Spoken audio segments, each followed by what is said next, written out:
Everyone, welcome back to our channel prep zone. अगर आप UC 2027 के लिए प्रिपेयर करना चाहते हो लेकिन समझ नहीं आ रहा या आप कंफ्यूज हो कि प्रिपरेशन स्टार्ट कैसे करें, तो ये वीडियो आपके लिए है। इस वीडियो में मैं आपको यूसी 2026 का कंप्लीट बिगिनर गाइड बताऊंगी। दैट इज एलिजिबिलिटी क्राइटेरिया क्या है, एग्जाम पैटर्न, सिलेबस और प्रिपरेशन कैसे स्टार्ट करें, ये सब हम इस वीडियो में डिस्कस करेंगे।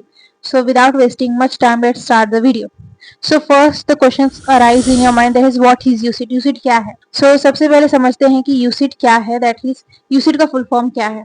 UCIT का फुल फॉर्म है under graduate common entrance examination for design. ये एग्जाम हर साल IIT बॉम्बे कंडक्ट करता है, that is Indian institute of technology Bombay. इस एग्जाम के थ्रू स्टूडेंट्स को bachelors of design that is BDES course में एडमिशन मिलता है, वो भी टॉप इंडियन इंस्टीट्यूट्स में, जैसे कि IIT Bombay, IIT Delhi, IIT Guwahati, IIT Hyderabad, IIT Roorkee. Who can give UC? अब बात करते हैं कि एलिजिबिलिटी क्राइटेरिया की। UC 2027 देने के लिए क्या एलिजिबिलिटी क्राइटेरिया है। सबसे पहले आपको क्लास 12 पास होना चाहिए, चाहे आप किसी भी स्ट्रीम से हो, चाहे वो साइंस, कॉमर्स या आर्ट। हर कोई स्ट्रीम का स्टूडेंट ये एग्जाम दे सकता है। आप चाहे किसी भी स्ट्रीम से हो, आप यूसीट एग्जाम दे सकते हो। सेकेंड है यूसीट मैक्सिमम 2 अटेम्प्ट दे सकते हो आप। फॉर एन एग्जाम्पल, अगर आपने यूसी 2026 में दिया, आपने 2026 में दिया, वो आपका फर्स्ट अटेम्प्ट था। अब आप 2027 में जो दोगे वो आपका सेकेंड अटेम्प्ट है। 2028 में आप नहीं दे सकते क्योंकि आपके पास सिर्फ 2 अटेम्प्ट है। यूसीट में से आपके पास 2 अटेम्प्ट होते हैं, वो भी कंसेक्यूटिव ईयर्स में। ओके, फिर ये जो एग्जाम है, यूजुअली एग्जाम जनवरी मंथ में कंडक्ट होता है।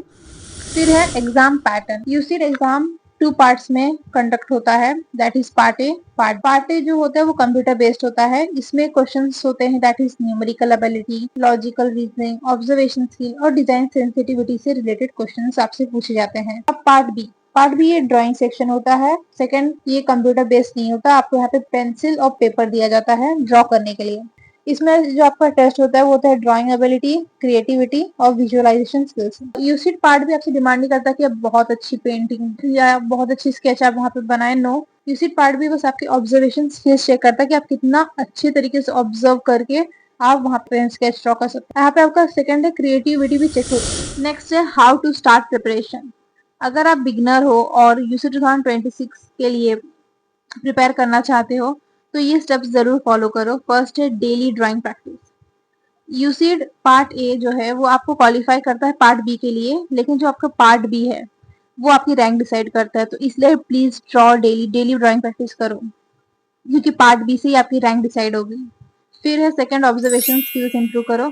आप जितना अच्छा ऑब्जर्वेशन स्किल्स होगी, आपको उतना ही बेनिफिट मिलेगा एग्जाम में। थर्ड है प्रीवियस ईयर क्वेश्चन सॉल्व करो। अब यहाँ पे प्रीवियस ईयर क्वेश्चन सॉल्व आप जो करोगे, डायरेक्ट क्वेश्चंस रिपीट नहीं होते हैं सेम हैज, बट यहाँ पे एक चीज है कि आपको टॉपिक्स रिपीटेड मिलेंगे, कि वही टॉपिक्स एवरी ईयर पूछे जा रहे, ऐसे कुछ टॉपिक्स होते हैं, तो इससे आप प्रीवियस ईयर क्वेश्चन सॉल्व करो। फोर्थ है बेसिक डिजाइन थिंकिंग समझो। आपको कोई ज्यादा अच्छा यहाँ पे स्केच आना चाहिए ये मैंडेटरी नहीं है, आपको एक बेसिक ठीक ठाक ऐसे ड्राइंग आनी चाहिए। फिफ्थ है कंसिस्टेंसी मेंटेन करो। अगर आपके पास कंसिस्टेंसी नहीं है ना, तो आप यूसीट तो छोड़ो, आप कोई भी एग्जाम नहीं क्लियर कर सकते। सो कंसिस्टेंसी मैंडेटरी, डेली प्रैक्टिस करो, भले आप आधा घंटा करो, 1 घंटा करो, लेकिन डेली। सो अगर आप डेली प्रैक्टिस करोगे तो it will be helpful to you only. अगर आपको वीडियो हेल्पफुल लगी हो तो प्लीज लाइक, शेयर, सब्सक्राइब करो, और आपको नेक्स्ट कौन से टॉपिक पे वीडियो चाहिए वो आप कमेंट में प्लीज बताएं। Thank you.